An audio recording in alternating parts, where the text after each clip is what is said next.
23వ అధ్యాయము 12 నుంచి 25 వచనాల వరకు చదువు. యూదులు కట్టుకట్టి తాము పౌలును చంపు వరకు అన్నపానములు పుచ్చుకొనమని ఒట్టు పెట్టుకున్నది.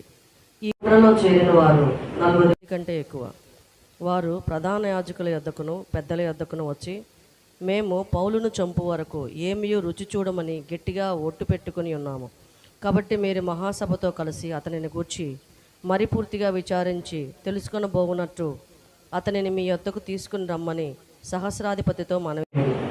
అతని దగ్గరకు రాకమునిపే మేము అతని చంపుటకు సిద్ధపడి ఉన్నామని. అయితే పౌలు మేనల్లుడు వారు పొంచి ఉన్నారని విని వచ్చి కోటలో ప్రవేశించి పౌలుకు ఆ సంగతి తెలిపెను. అప్పుడు పౌలు శతాధిపతులలో నొకరిని తన యొద్దకు పిలిచి, ఈ చిన్నవాణిని సహస్రాధిపతి యొద్దకు తోడుకొని పొమ్ము, ఇతడు అతనితో ఒక మాట చెప్పుకొని వలనని ఉన్నాడనెను. శతాధిపతి సహస్రాధిపతి యొద్ద అతని తోడుకొని పోయి, ఖైదీ అయిన పౌలు నన్ను పిలిచి నీతో ఒక మాట చెప్పుకొని వలనని ఉన్న ఈ పడుచువాణిని నీ యొద్దకు తీసుకొని పొమ్మని నన్ను అడిగనని చెప్పాను. సహస్రాధిపతి అతని చెయ్యి పట్టుకొని అవతలకు తీసుకొని పోయి, నీవు నాతో చెప్పుకొని వలనని ఉన్నదేమని ఒంటరిగా అడిగాను.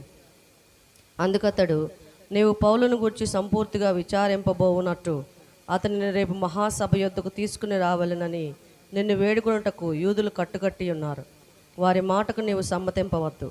వారిలో 40 మంది కంటే ఎక్కువ మనుషులు అతని కొరకు పొంచి ఉన్నారు.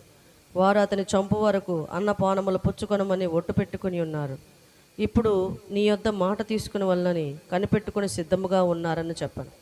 అందుకు సహస్రాధిపతి, నీవు ఈ సంగతి నాకు తెలిపితివని ఎవరితోనూ చెప్పవద్దని ఆజ్ఞాపించి ఆ పడుచువాణిని పంపివేశాను.